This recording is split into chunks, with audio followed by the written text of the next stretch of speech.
Hi everyone, welcome back.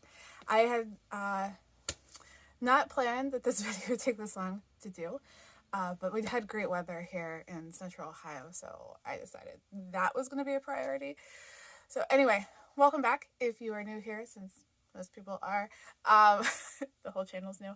Anyway, I am a member of the STIR team. It's a social media team that works with Opera Columbus. In exchange for our kind of press about their performances, we get to see performances for free. So for me, it's a win-win because I'm going to tweet about it anyway.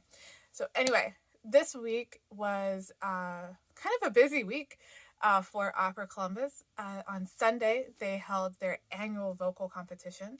And then Monday and Tuesday were preview nights for their opera this week. And then Thursday was opening night of their most recent production that will be running for 2 weekends. And yeah, I'm super excited to get into it. So let's go ahead and get started with Sunday. The vocal competition.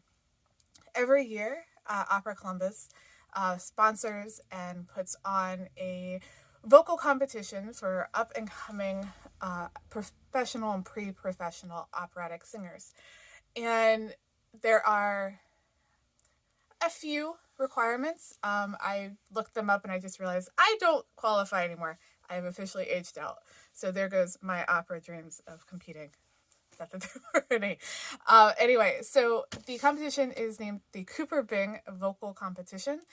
It started in 1983 by Irma M. Cooper, who was a founding member of the original of Opera Columbus. She was one of the founding directors. And she started a vocal competition to find Ohio singers to help fill out and promote the voice repertoire of Opera Columbus. In the early 2000s, it did expand internationally. And then in 2014, the doctors Arthur and Hetty Bing made a significant donation to the endowment, and the competition was renamed to the Cooper Bing Vocal Competition that we see today. It is a very well endowed competition, and so much so that all 5 finalists that compete do walk away with at least $1,000. So with the top prize being $10,000. That may not seem like a lot, but that's enough that pays rent for a few months in some cities. And it is an international competition. It is well known. And so it is a great exposure, and they get compensated for their time. So it's a win-win for everybody. So anyway, this year was another interesting due to COVID situation. Last year, they ran it completely virtually.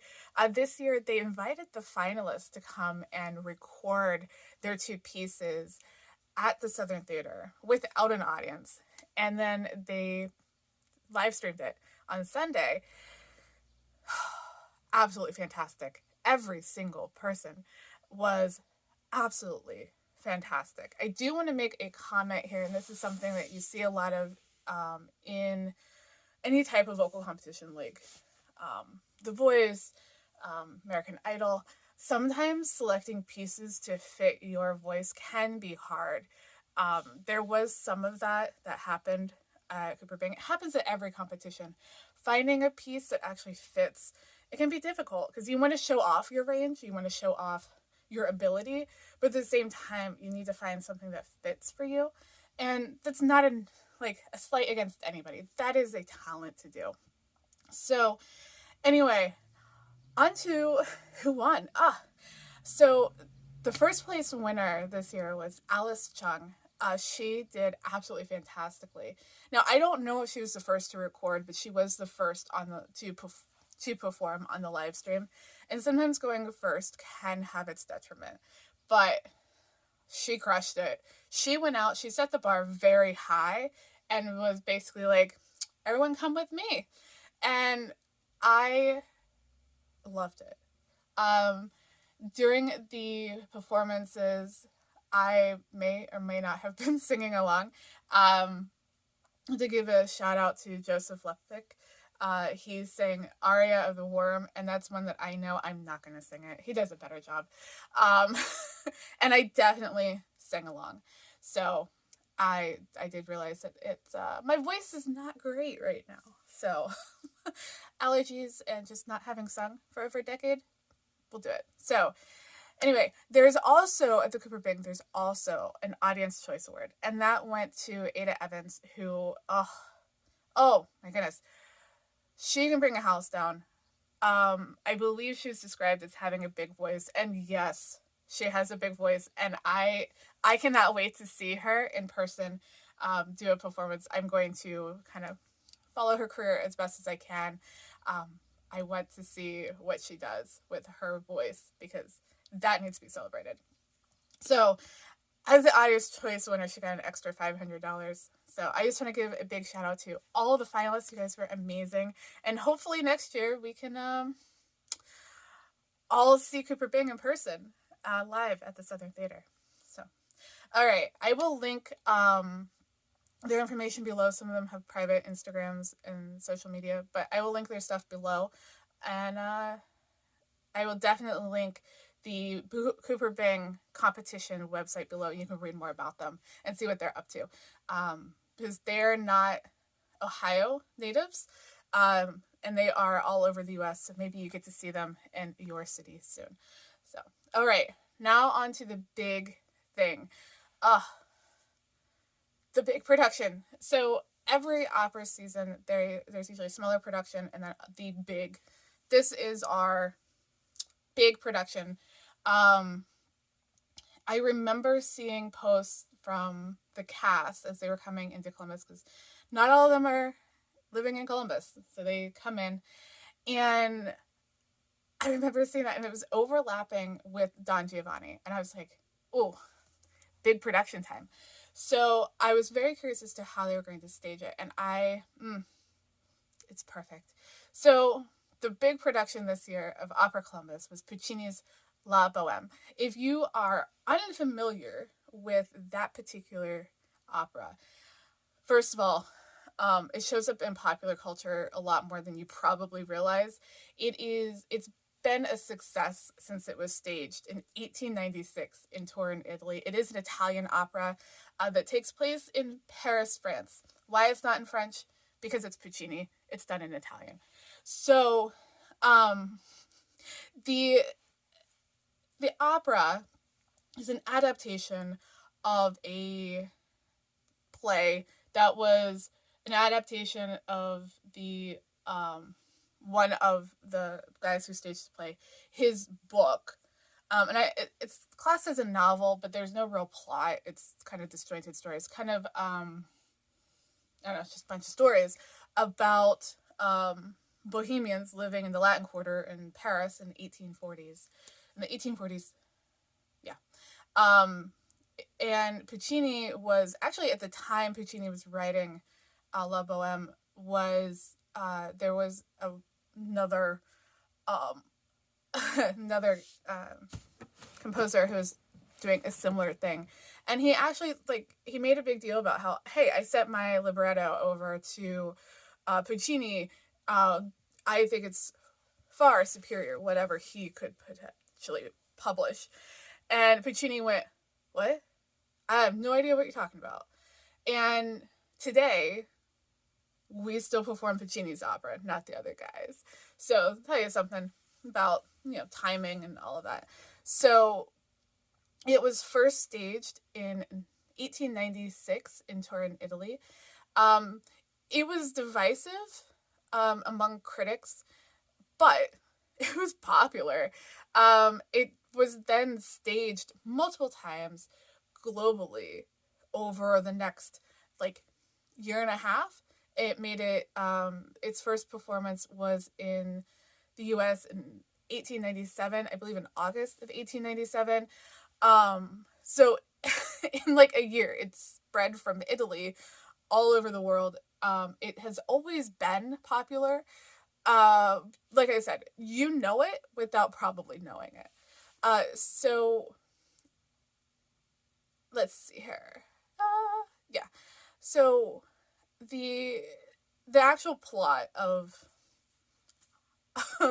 La Boheme is, it's a little loose, but it does follow two main characters, Rodolfo and Mimi, um, through a probably in the it's not exactly stated how long, roughly a year, but in each adaptation it changes based on its time. That's one thing I will say, that the opera lends itself very well to being adapted, and refined to meet the needs of the current time period in which it is being performed.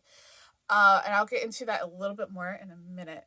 So the story is, it's a group of artists, and they live in a kind of artist enclave space. Again, this is in the Latin Quarter in Paris, and during the time of the Bohemians, when they were really big and popular. Not really popular, but just very big. It was a big collective of artists that descended on Paris in the 1840s to go and make their fortunes in art and be inspired by the City of Lights. And so the story kind of opens. You get introduced to Rodolfo and his roommates, Marcello, Chenard, and Colin, and they are, each one of them has a different artistic pursuit.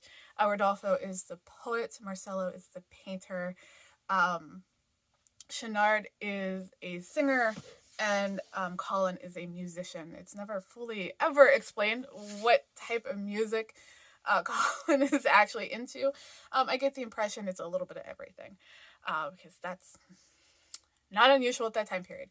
So they are, the opening scene, they're prepping to go out. They've come into some money, thanks to a gig payout of Chenard's, and they end up going out, but Rodolfo kind of hangs back because he's trying to finish up some things when the lights, well, in various productions, lights go out. So Mimi shows up because, like, her candle's going out and she can't find matches.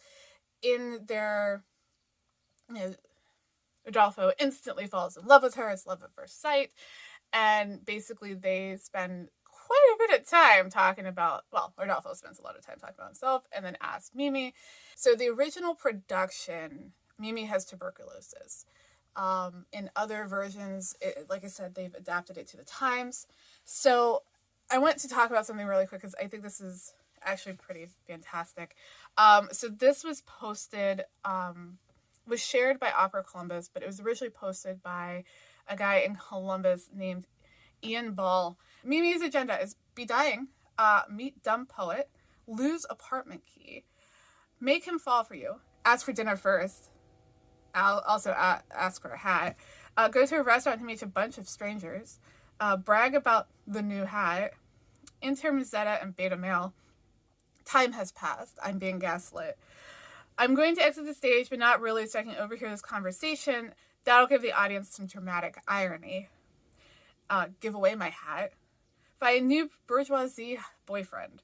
Get kicked out for dying. Quick, take me to my ex's place. I'm cold. Everyone pawn off your belongings. Got my hat back. Dying? Not a vibe. 525,600 minutes. So that last line is a fantastic reference. So I mentioned it has shown up, this particular opera has shown up in popular culture. Two big ways that it has as standalone full productions. The first is that last line references in Ian's, Mimi's agenda list, is Rent. Rent takes place in the 70s and early 80s. In Rent, though, so it is the score is not Puccini's opera. It was completely adapted, but the story is La Boheme. And you follow, Mimi and Rodolfo through their very tumultuous relationship. And the whole time Mimi has, they struggle with, they go down a path of that she's dying of AIDS, and it is of its time in a lot of ways, but it's a classic. It is the kind of musical version of of Puccini's opera. The other one more recently, and I think I've probably seen it more than I've seen Rent, is Moulin Rouge. Again, it's another that is not Puccini's opera. It is, however, La Boheme, and it is honestly set in the Latin Quarter of Paris in 1840s. So it is set. It's one of the few that's actually set in the time period, but it is modern music. I mean, you have the very popular Lady Marmalade to start off. You have like everything from Elton John to Seal, to Sting. Sorry, so much music that helps make that work, and it is La Boheme. On to the actual production. Yeah, let's talk about this. So, like I said, this production has been, so the opera has been performed multiple times a year by multiple opera companies since it premiered. It is a standard. It is part of the Italian repertoire. Opera Columbus's version, they took advantage of our current situation. So throughout the whole production, everybody is masked, and Mimi has COVID. They don't come out and outright say it. There's a line when when Rodolfo is talking to Marcello about why he and Mimi split up, and his very jealous situation. He mentions her symptoms. That's where you find out that she has COVID. Oh, she has a cough. I was like, are they just doing tuberculosis? The actual production.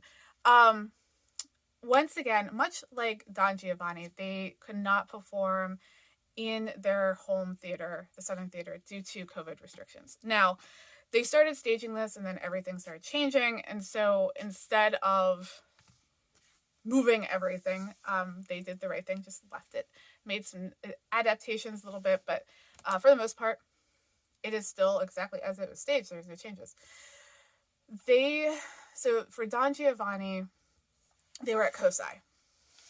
For La Boheme, this show about artists, Columbus has a space. I think the term these days is maker space, but it is kind of like an artist enclave. They don't live there, but they have studio space. All these artists in Columbus, and it is 400 West Rich Street. When Opera Columbus announced that they were going to stage La Boheme in that space, I was like, an opera about an artist enclave in a space full of artists. Why not, right? It's a show about artists. Might as well stage it in a warehouse, former warehouse that turned artist space. I love it. So the whole production, it was incredible from start to finish. So one thing that they did that I think is kind of genius, and you see it more and more, they have two casts. I got to see on Monday the first cast, and then I was going to go see the second cast on Tuesday. Some things came up and I just didn't get down for it. So the production itself, again, in this artist space, they set up the stage in the loading dock. So you're in this kind of open area. The stage is small, but they utilize the space around the stage and down through the aisles of the chairs. So if you were cautioned, if you are someone who doesn't like to be potentially interacted with there is no audience interaction, but if you feel awkward about that, don't sit on the aisle. Just FYI. Any of the aisles, just don't do it. They do walk up and down the aisles. They use the whole space to their advantage. And then, like I said, this was adapted to modern times. So you see, they take selfies. So the scene where they're at the cafe afterwards, as they're leaving the stage, they all kind of disperse. But before they go, Rodolfo asks for a selfie, a group selfie, and they do take it front of the stage. I want to see that photo. Like, Opera Columbus, he takes other photos throughout the show as well. I want to see Rodolfo's Instagram. Can we make that? Can you guys make that happen? Like, I want to see his Instagram. I would also like to see Mimi's and Mizetta's. Like, you know they have it. Actually, the Instagram I would love to see would be Chenard's. If you've seen this production, or the show, somebody make Chenard's Instagram. I want to see it because I think they would have like the best Instagram. But I do want to see Rodolfo's Instagram from Opera Columbus. Somebody make it happen. Those photos were actually taken. How do I know? Because one of them was taken right beside my seat, and I got to see the screen. So please, because he takes a picture of Mimi in her hat. So someone, I need that. I need those pictures. So anyway, there's not a whole lot I can say about it because it's just such a fantastic production from top to bottom. It is in English. There are subtitles. The opening performance was Thursday. It was a couple days ago. Tonight, next performance, it will be Cast 1, is at 7:30. It is, however, sold out tonight. I believe there are tickets still available for tomorrow, and there are still tickets available for Cast 2 on Friday and Saturday next week, which I'm planning on attending either Friday or Saturday, so you might be able to see me with my brother and brother-in-law. We are planning on doing a group outing. So anyway, there's not a whole lot I can say about the production. I mean, it's just such an incredible production. They did such a great job of bringing like COVID in, kind of more like how we experience it now, with things being open. One caveat I will say, there are asides that are done. They're not scripted, and there are curse words, so keep that in mind. It is. I would put the show at a PG-13, in movie parlance. It's not really anything higher than that, so it's just due to some foul language and situational things. So be aware of that. But yeah, so the whole thing was fantastic. The original, it is scored for a small orchestra, like a little chamber orchestra is what it's scored for. Originally for this particular show, it's 2 pianos. They sit off stage left, so you can see them.